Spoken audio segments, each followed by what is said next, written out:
La Policía de Investigaciones detuvo este jueves al ex subsecretario del Interior Manuel Monsalve en la comuna de Viña del Mar, imputado por 2 delitos sexuales en contra de una ex asesora de la cartera. La Policía de Investigaciones detuvo a 6 personas en un operativo antidrogas en la comuna de San Antonio. El ministro de Energía, Diego Pardo, anunció indicaciones al proyecto que tramita el Congreso y que busca financiar una expansión al subsidio eléctrico para amortiguar las alzas a las cuentas de luz. Esto y más en Portavoz Noticias.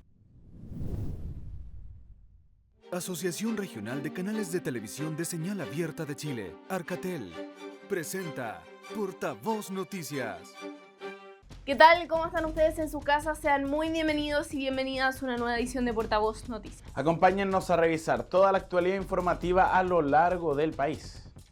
La Policía de Investigaciones detuvo este jueves al ex subsecretario del Interior Manuel Monsalve, 32 días después de que se presentara una denuncia en su contra por violación. La detención fue realizada por funcionarios de la Brigada de Delitos Sexuales, quienes llegaron al departamento de la hija de Monsalve en la calle Sol y Mar. El ex subsecretario fue trasladado en una camioneta a la Brigada de Delitos Sexuales en Ñuñoa bajo la orden de detención emitida por la jueza Isabel Correa del 7º Juzgado de Garantía. Se espera que la formalización de Monsalve ocurra este viernes. Entre los elementos que la Fiscalía ya tiene en su poder están imágenes de cámaras de seguridad, pruebas de ADN y testimonios de la víctima y de varios testigos, incluidos el presidente de la República, Gabriel Boric, la ministra del Interior, Carolina Toá, y el subsecretario del Interior, Luis Cordero. Con esta evidencia, Monsalve podría ser formalizado por al menos 3 cargos: abuso sexual por sorpresa el 1 de septiembre, violación consumada el 22 de septiembre y una violación tentada el 23 de septiembre. Además, aún se están evaluando si se le imputarán cargos adicionales por obstrucción a la justicia o por violar la ley de inteligencia debido a las instrucciones que dio a funcionarios de la PDI para acosar a la víctima e interferir en la investigación. La Policía de Investigaciones detuvo a 6 personas en un operativo antidrogas en la comuna de San Antonio. Además, en el operativo se incautaron 248 gramos de cocaína base, 22 gramos de cannabis sativa y 8,9 gramos de ketamina. Lo vemos con Canal 2 de San Antonio. Detectives de la agrupación MT0 de la Brigada Antinarcóticos y contra el Crimen Organizado de San Antonio, en coordinación con el Ministerio Público, detuvieron por infracción a la ley de drogas a 6 personas, 4 hombres y 2 mujeres, todos de nacionalidad chilena, 2 de los cuales mantenían antecedentes policiales por robo con intimidación y porte ilegal de armas. Según la información aportada por la PDI, el trabajo de análisis criminal e inteligencia policial efectuado por los oficiales permitió gestionar las órdenes de entrada y registro para 4 domicilios ubicados en el sur oriente de la comuna, específicamente en los sectores de La Viuda y La Campiña, inmuebles que eran utilizados para la comercialización de diferentes sustancias ilícitas, manteniendo reforzadas las puertas de acceso principal y ventanas.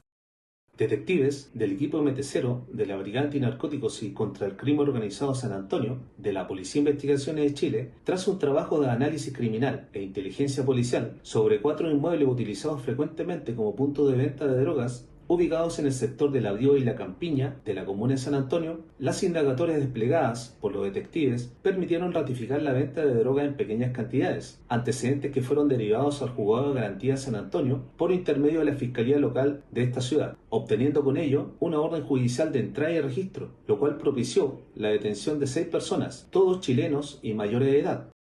En el operativo se incautaron 248 gramos de cocaína base, 22 gramos de cannabis sativa y 8,9 gramos de ketamina, logrando sacar de circulación 1.142 dosis, cuyo evalúo en el mercado informal corresponde a 1.400.000 pesos. Además, se decomisaron diversas especies, elementos de dosificación y más de 200.000 pesos en dinero en efectivo. Los imputados fueron puestos a disposición del Juzgado de Garantía de San Antonio para efectuar su formalización y disponer las medidas cautelares en su contra por delito de tráfico de drogas. En la región de Antofagasta, autoridades están investigando el homicidio de un ciudadano extranjero de 25 años que falleció por un impacto de bala. Se trata de un ataque registrado en la vía pública la noche de este martes. Lo vemos con Antofagasta Televisión. La Brigada de Homicidios de la Policía de Investigaciones de Antofagasta, junto con el Laboratorio de Criminalística Regional y la Fiscalía de Análisis y Criminalidad Compleja, iniciaron una exhaustiva investigación para esclarecer el homicidio de un joven ocurrido en la noche de este martes en el sector norte alto de la ciudad. El fiscal de turno de la Fiscalía Saxi Eco solicitó la concurrencia de detectives de la Brigada de Homicidios de la PDI Antofagasta hasta el sector nororiente de la comuna de Antofagasta, lugar en el cual se encontraba una persona fallecida, producto de impacto balístico. Era un ciudadano extranjero de aproximadamente 25 años de edad. Según los antecedentes preliminares, la víctima fue atacada en plena vía pública, siendo alcanzado por varios impactos balísticos. Tras el ataque, los presuntos responsables huyeron del lugar. El cuerpo de la víctima fue trasladado al servicio médico legal para su autopsia, mientras los equipos de la PDI y la Fiscalía se desplegaban en el sitio del suceso para realizar las primeras diligencias. En el lugar se desplegó el trabajo de sitio de suceso por parte de los detectives, además de peritos del Laboratorio de Criminalística Regional, lo que permitió el levantamiento de evidencia balística, evidencia tecnológica, entre otros, y hasta el momento se continúan las diligencias con la finalidad de establecer la dinámica del hecho y también la identidad de él o los autores del mismo. El fiscal especializado que encabeza el caso junto al equipo ECO se presentó en el lugar del crimen para coordinar las investigaciones iniciales, mientras que los detectives de la PDI realizaron un trabajo de campo meticuloso. Entre las acciones realizadas se incluyeron el examen externo del cuerpo, la fijación fotográfica y planimétrica del lugar y el levantamiento de evidencia balística, elementos que podrían ser clave para esclarecer los hechos. Por el momento, los responsables del homicidio permanecen prófugos y las autoridades continúan con la búsqueda, mientras avanzan en la recopilación de antecedentes y pruebas que permitan avanzar en la investigación. El ministro de Energía, Diego Pardo, anunció indicaciones al proyecto que tramita el Congreso y que busca financiar una expansión al subsidio eléctrico para amortiguar las alzas a las cuentas de la luz. La propuesta busca redirigir los excedentes de los fondos destinados a subsidios eléctricos para instalar miles de paneles solares en hogares de todo Chile. El reporte es de ITV Patagonia.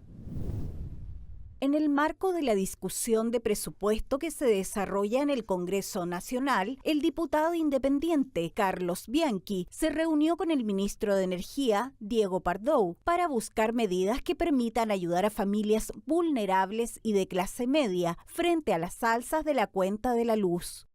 De acuerdo con nuestros cálculos, en caso de producirse una postulación similar a la que tuvo la última convocatoria, al orden de los 300.000, eso nos permitiría llegar con un programa de techos solares de cerca de 100.000 el primer año y 175.000 si uno considera los 3 años en conjunto. Obviamente vamos a trabajar junto con los liderazgos locales en la región de Magallanes para que un volumen importante de estos techos solares puedan materializarse. De darse esta situación que ha explicado el ministro, habría más de 1.000 hogares, más de 1.000 techos solares.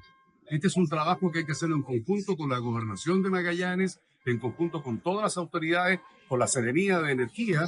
En la región de Magallanes permitiría que el ministro está dando cuenta de una posibilidad real, concreta, de poder avanzar fundamentalmente dirigido a la clase media.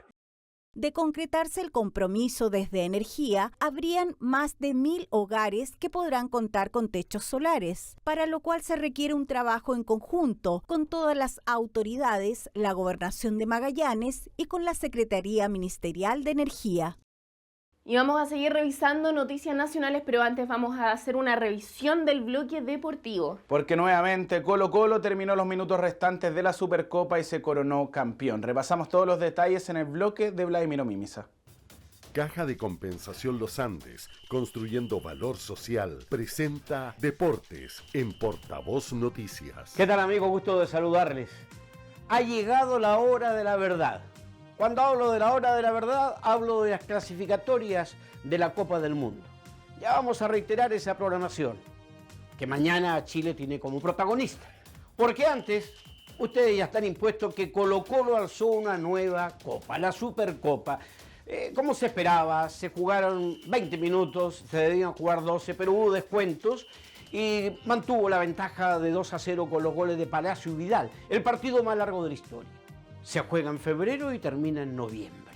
Esto solo se da en Chile, en una organización desorganizada que sigue manteniendo nuestro fútbol profesional chileno en sus distintas divisiones. De aquello no se salva ni siquiera la segunda división del fútbol chileno, donde se escuchan permanentemente reclamos, la primera B, ni que hablar de lo que aconteció y sigue aconteciendo en el terreno de la primera división, porque la 1 se da por vencido. Solo reitero lo que decíamos ayer. No nos gusta esta guerrilla de palabrerías, de descalificaciones de uno y otro lado entre los dos equipos más populares e importantes del fútbol chileno a través de los tiempos, Colo-Colo y Universidad de Chile.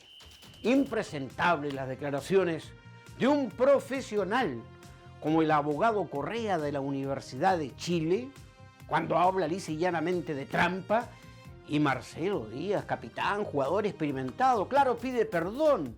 Barroso, por algo menor, cuando jugaba en Colo-Colo, tuvo 8 partidos de suspensión. Marcelo Díaz dijo lisa y llanamente de que le habían robado el partido y el título a la Universidad de Chile. Y aquello hemos sido testigos todos los chilenos, no aconteció de la manera, porque han reaccionado otros desde la misma Universidad de Chile. Destacábamos ayer, ¿verdad?, el arquero Gabriel Castellón. Pero no podemos obviar de que han comenzado las clasificatorias de la Copa del Mundo. Hoy, segunda rueda, ya está en marcha. Venezuela-Brasil, Paraguay frente a Argentina, gran partido en Asunción del Paraguay. Ecuador recibe a Bolivia y mañana vamos a estar todos muy atentos. Se juegan 2 frentes. Uruguay, en el Centenario de Montevideo, recibe a Colombia. Vamos a ver qué ocurre con el equipo de don Marcelo Bielsa. Y Perú con Chile. Chile ya tiene formación definitiva. Vidal no solamente es confirmado en el mediocampo, sino se confirma como titular el Rey Arturo. Cortés en portería. Loyola, Paulo Díaz, Maripán y Suazo en la defensa chilena. Echeverría, Vidal, Pizarro. Aravena y Valdés van a ocupar el medio campo. Aravena, Valdés abierto, uno por derecha, otro por izquierda, para dejar solo en punta Vargas. Un medio campo inédito. Nunca había jugado ese medio campo por la selección chilena. Lo hará en el Estadio Nacional del Perú mañana a las 22:30 hora de Chile. La selección chilena ya se encuentra en estos momentos en Lima, y esta formación que yo le he dado es la que ha trabajado y trabajó esta mañana en el Complejo Deportivo Juan Pinto Durán. ¿Podrán haber variantes de lo que nosotros hemos anticipado? Sí, cómo no. Suele suceder en muchísimas oportunidades que los técnicos apelan a la sorpresa, pero da la impresión de que esa oncena que hemos dado a conocer será la que definitivamente será la titular en el día de mañana. Para terminar, solo una cosa. 2 colocolinos pueden ser compañeros en Boca Juniors. El arquero Brian Cortés y el delantero Carlos Palacios. Mientras 2 van, 1 está volviendo. Gary Medel a la Universidad Católica. De fútbol, del deporte, hablamos mañana si Dios quiere. Muchas gracias. Poder elegir dónde atenderme es un gran beneficio. En Caja Los Andes queremos que tu presupuesto no sea un impedimento para cuidar tu salud. Estés donde estés, aprovecha estos beneficios.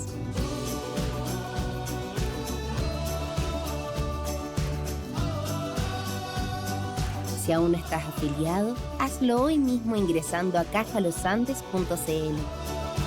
Caja Los Andes, construyendo valor social. La encuesta CACEN es una herramienta que nos permite avanzar hacia un mejor país. Cuando respondes la CACEN, aportas una pieza fundamental para que el Estado conozca las distintas realidades y necesidades que se viven en Chile y a que se desarrollen mejores políticas públicas en materia de educación, salud, beneficios sociales, entre otras. Desde el 1 de noviembre de 2024 y hasta el 31 de enero de 2025, se entrevistará a miles de hogares en un proceso confidencial, anónimo y seguro. Tu hogar es una pieza clave. Te invitamos a ser parte de la CACEN, porque con tu respuesta construyes Chile. Conoce más en cacen2024.cl y en nuestras redes sociales. Ministerio de Desarrollo Social y Familia, Gobierno de Chile. Chile avanza contigo.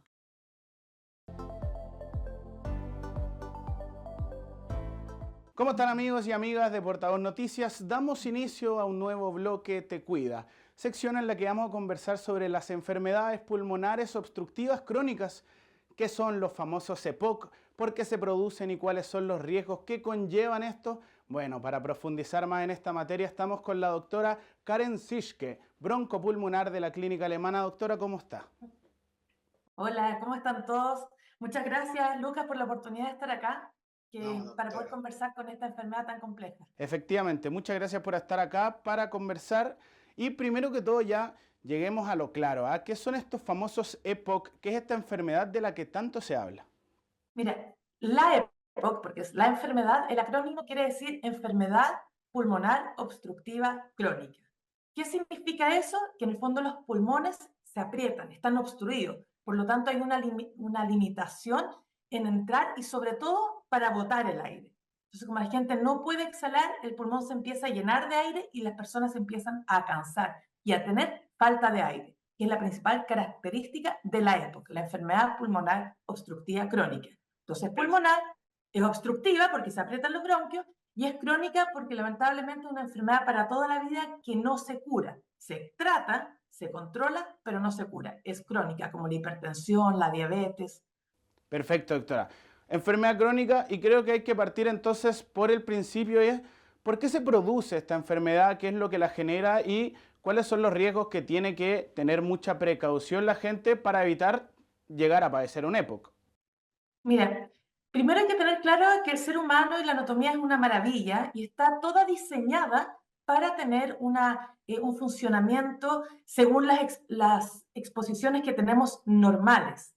Pero cuando la vía aérea y el pulmón están expuestos a ciertas noxas, a ciertos daños, se generan inflamación en el pulmón que puede llegar a destruir las distintas partes del pulmón. ¿Cuáles son estos daños? Son daños principalmente inhalados, o sea, son cosas que en el ambiente yo inhalo y se me provoca este daño pulmonar o de las distintas partes del pulmón. ¿Cuáles son los principales factores de riesgo de esta situación? Son todo lo inhalado que es artificial, por decirlo de alguna forma. O sea, el tabaco y sus derivados. Y cuando hablo del tabaco convencional, hablo del tabaco de liar, hablo de los vapeadores y de las sustancias actualmente disponibles como los cigarrillos electrónicos. Perfecto. Esa es la principal causa. Pero existen otras exposiciones que a veces se ven como más naturales, ¿cierto? Que también provocan esta enfermedad y que uno cree en general que uno no está expuesto a eso. Pero en Chile hay un porcentaje de la población muy importante que está expuesto a estos inhalantes que son tóxicos, como que la biomasa. ¿Qué es la biomasa? Es cualquier cosa vegetal que se quema. O sea, estamos hablando leña, carbón, materiales secos, ramas secas. Y realmente si uno se pone a pensar, muchas veces la gente dice, no, si yo ahora no estoy expuesto a, por ejemplo, una cocina a leña, o por ejemplo, las estufas ahora las cambié y son a parafina o son calefacción central. Pero cuando una persona desde la infancia ha estado expuesto por una cantidad de años, por ejemplo, 7 años, 10 años, eso ya provocó un daño en los pulmones que tal vez se va a manifestar en las etapas de la adultez. Perfecto. Y la tercera causa, te diría yo, que es importante, es todo lo que es lo ocupacional, todo tipo de trabajo que esté expuesto a inhalantes tóxicos. Y ahí existen otras cosas, que serían la cuarta, las infecciones. Infecciones recurrentes, por ejemplo, las secuelas de tuberculosis, que hay que acordar que todavía está presente en nuestra población. Y esos son los principales factores que producen este daño al pulmón, a las distintas partes del pulmón. ¿Por qué te digo las distintas partes del pulmón? Porque hay que tener claro que el pulmón tiene como, digámoslo así, dos partes. Una que son las cañerías, que son los bronquios que reciben esta inhalación que es tóxica. ¿Por qué tóxica? Porque está a otra temperatura, porque tiene materiales particulados, o sea, tiene pequeñas partículas que son nocivas, que se quedan en la vía aérea, que producen la inflamación y que a veces producen cicatrices y un daño permanente. Y también está la parte que son como pequeños globitos donde se produce la función del pulmón. ¿Y cuál es? Es una vez que yo entré el aire, lograr extraer el oxígeno del aire a través de los alvéolos, que son esta parte que te digo que son como estos globitos, y meterlo adentro de las células. Y eso se destruye, se rompe. Y eso es el famoso enfisema. El enfisema es una característica patológica, o sea, yo veo que el pulmón se rompió. Y eso lo puedo ver, por ejemplo, en las imágenes pulmonares, cuando se hacen tomografía o cuando uno hace una biopsia, por ejemplo, que uno ve el tejido que está roto. Entonces, la enfermedad se produce en distintas partes de los pulmones. Perfecto. O sea, doctora, ya lo primero que todo es tener en consideración que tenemos estos 3 episodios totalmente distintos, ¿no? Uno por una inhalación totalmente directa y en este caso voluntario, que se asocia al tabaquismo, a los vaporizadores, a toda esa gama. Por otro lado, estábamos hablando de quienes se ven expuestos a la quema de vegetales tan tradicional y tan visto en nuestro campo chileno, que la gente en sus casas, con el carácter regional del noticiero, debe sentirse muy identificado. Y un tercer factor que tiene que ver con ya el plano laboral, quienes se ven expuestos a gases, a químicos, además. Todo esto podría llevar a esta enfermedad que terminaba, como decíamos, traduciéndose en una falta de aire y en un deterioro probablemente de la calidad de vida bastante grande, porque uno dice, ok, una época, pero ¿en qué se manifiesta en el día a día? ¿Cómo la gente puede decir como, ok, yo me asocio a alguno de los factores anteriormente mencionados? ¿Cuáles son las señales de alerta que tengo que prestarle atención para decir, puedo estar padeciendo de EPOC o finalmente es una simple obstrucción? Encuentro que tu pregunta es tremendamente relevante, porque cuando la enfermedad es leve, te voy a comentar bien las cosas estructuradas, pero cuando la enfermedad tiende a ser leve, las personas que habitualmente son mayores, sobre 40 años, atribuyen las molestias típicas de la enfermedad a casos, por ejemplo, estoy más viejo, no he hecho ejercicio, estoy con sobrepeso. Entonces, atribuyen las molestias a otro tipo de condiciones y no consienten de que son molestias que deben producir que la persona consulte al doctor. ¿Cuáles son estas molestias? Sobre todo la más importante es la falta de aire, la sensación de que me ahogo. Y a veces es en situaciones cuando está la enfermedad como iniciando, son en situaciones muy leves. Por ejemplo, que camino más lento, después empiezo a notar que camino más lento que la gente de mi misma edad, después empiezo a notar que me estoy cansando para cosas como para ir a comprar el pan rápido o que si quiero ir a tomar la micro, me demoro más y llego a la micro jadeando. Y ya, por ejemplo, subir escaleras, yo diría que son las primeras cosas. Uno subía 3 pisos de escalera y llegaba más o menos, después resulta que tengo que empezar a parar a medida que subo escaleras porque no puedo tomar y botar el aire como corresponde. Y esto va progresando hasta realmente ya tener sensaciones de falta de aire a actividades básicas. Por ejemplo, hacer la cama, barrer, después ir al baño, incluso comer. O sea, ya la enfermedad cuando está muy avanzada realmente tiene mucha sensación de falta de aire a las actividades diarias. Y eso obviamente impacta en la persona. Y ojo, no solamente en la persona, sino que también en el núcleo familiar. Cuando tú tienes una persona que tiene tanta sensación de falta de aire, que por ejemplo no se puede autosostener, no puede bañarse sola, no puede ir a comprar pan sola, empieza a depender de otras. Y eso se genera una situación social súper compleja. ¿Para qué hablar del tema laboral? O sea, las personas tienen que muchas veces dejar de trabajar por esta sensación de falta de aire. Entonces, lo primero es sensación de falta de aire, que puede ser de poquitito, hasta llegar a situaciones muy mínimas. O sea, que me falta el aire para ejercicios de la vida diaria. La otra característica de esta enfermedad es que las personas suelen toser y tener flema. Y ahí viene otro tema. Yo te dije que la falta de aire las personas lo asumen como otros factores, vejez, mal acondicionamiento, sobrepeso. Y la tos y la flema, a mí me pasa mucho que ya los pacientes me dicen, no, lo que pasa es que yo toso lo normal. O sea, alarma. Lo normal no es toser. O yo tengo una carraspera en las mañanas, que es lo normal. Ojo, lo normal no es tener carraspera. Entonces, esta sensación de tose y de flemas que se mantienen en el tiempo, alarma. La tercera, resfríos frecuentes, que la gente lo asume así, pero lo que son crisis de la enfermedad, que nosotros le llamamos exacerbaciones. ¿Qué quiere decir esa crisis de la enfermedad? Son momentos en que todas estas molestias que estamos hablando, la falta de aire, la tos, la flema, son más intensas. Y eso puede durar puede partir de a poquitito y puede durar hasta 2 semanas inclusive. ¿Y las personas cómo lo tienen atribuido? No, lo que pasa es que me resfrío frecuente. Ojo, eso no es resfrío. El resfrío es estornudo, es moco por la nariz, no es tener esta tos con flema con falta de aire. Esos son crisis de la misma enfermedad. Y a veces esta enfermedad las personas llegan sin saber que tienen esto, pero refieren como que tienen estas crisis severas.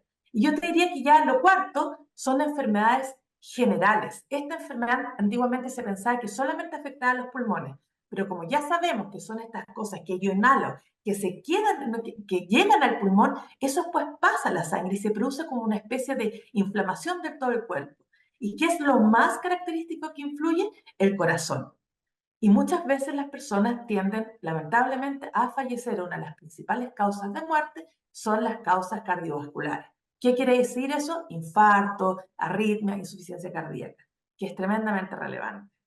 Perfecto, doctora. Considerando ya que el tiempo va apremiando un poco, tenemos estos 3 síntomas bases, si le queremos llamar, que es la falta de aire, que es esta flema, que es este malestar en la garganta, que son estas crisis. ¿Cuál es el tratamiento que tiene que seguir una persona, que se le recomienda que siga una persona que tiene estos síntomas anteriormente mencionados y que también se ve expuesto a las situaciones anteriormente mencionadas también? Mire, te diría que lo primero, independiente tenga diagnóstico, no tenga diagnóstico, puede ir al doctor, no puede ir al doctor, es dejar de fumar.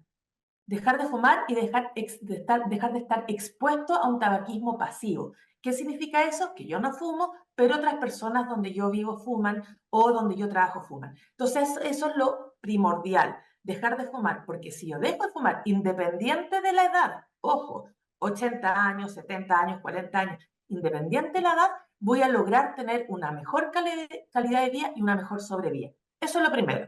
Segundo, las vacunaciones para situaciones típicas, que nosotros tenemos un excelente programa de vacunación.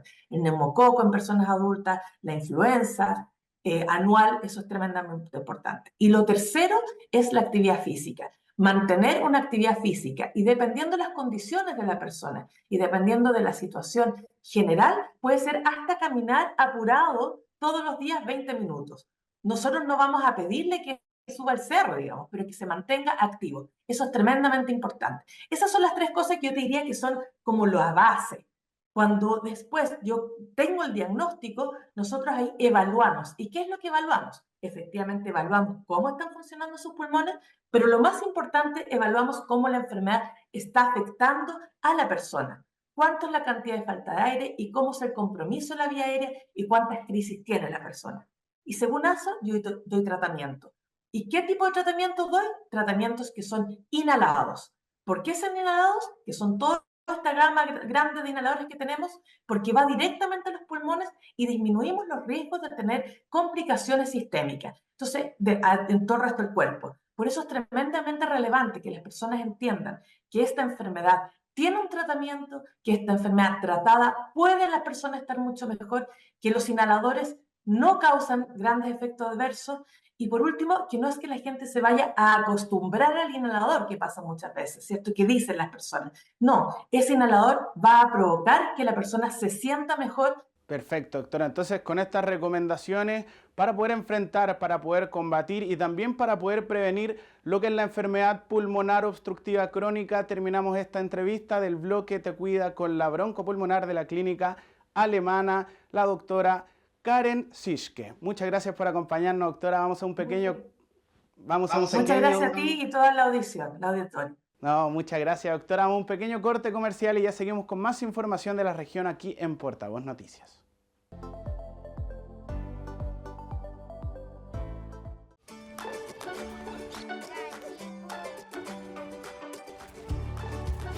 ¡Cine! ¡Museos! ¡Cuentacuentos! ¡Paseos! Este sábado 16 de noviembre, en el Día de los Patrimonios de Niñas, Niños y Adolescentes, salimos a jugar, explorar y descubrir los diversos patrimonios, con actividades gratuitas en todas las regiones de Chile. ¡Patrimonios! Día de los Patrimonios de Niñas, Niños y Adolescentes, sábado 16 de noviembre. Revisa la cartelera en diadelospatrimonios.cl. ¡Salgamos a jugar! Gobierno de Chile. Chile avanza contigo.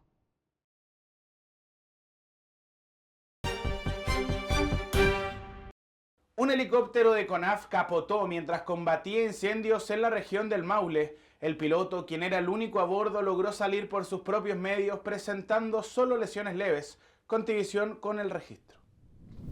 Durante la tarde de este martes, producto de los incendios forestales que han afectado a la comuna de Rauco en la provincia de Curicó, un helicóptero que prestaba servicio a la Corporación Nacional Forestal CONAF capotó hacia la ribera sur del río Mataquito.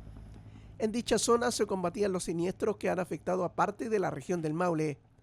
Afortunadamente, el piloto, único ocupante de la nave, salió solo con lesiones leves. En horas de la tarde, un helicóptero que combatía el fuego en el sector de Rauco, específicamente en la ruta J60, alrededor del kilómetro 16. Mientras recargaba para seguir combatiendo el fuego, tuvo un accidente y lo obligó a hacer un aterrizaje forzoso en la ribera del río. Y afortunadamente el piloto pudo salir por sus propios medios y sin lesiones de gravedad. Posteriormente fue ayudado por lugareños del sector y por carabineros a salir de ese sector, ya que estaba en la ribera del río. Posteriormente se sacó a esta persona mediante un tractor y se pudo trasladar oportunamente al CEFAM de acá de Sagrada Familia.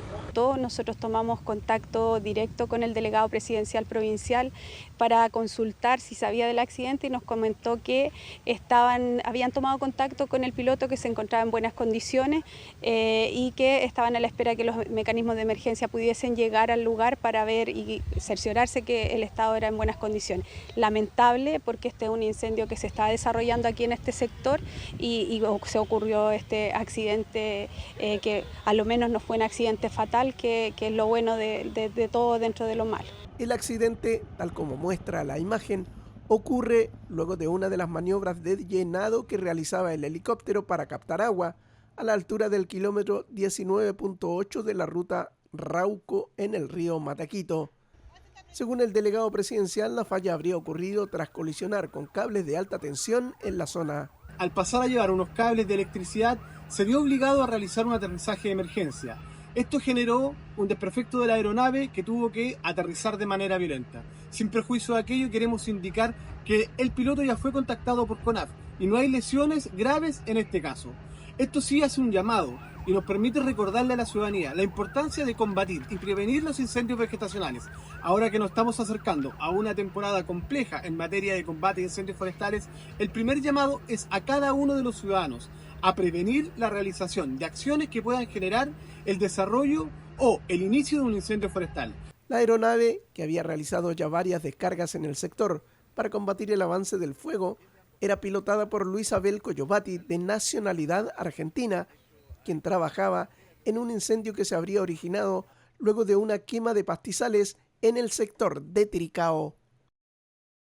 Y con esta nota damos por finalizada una nueva edición de Portavoz Noticias. Recuerden que la información de las regiones la pueden encontrar a través de nuestra página web www.portavoznoticias.cl. Nos despedimos y recuerden que también nos pueden encontrar en las redes sociales. Gracias por acompañarnos, ya nos reencontraremos en futuras ediciones de Portavoz Noticias. Nos vemos. Asociación Regional de Canales de Televisión de Señal Abierta de Chile, Arcatel, presentó Portavoz Noticias.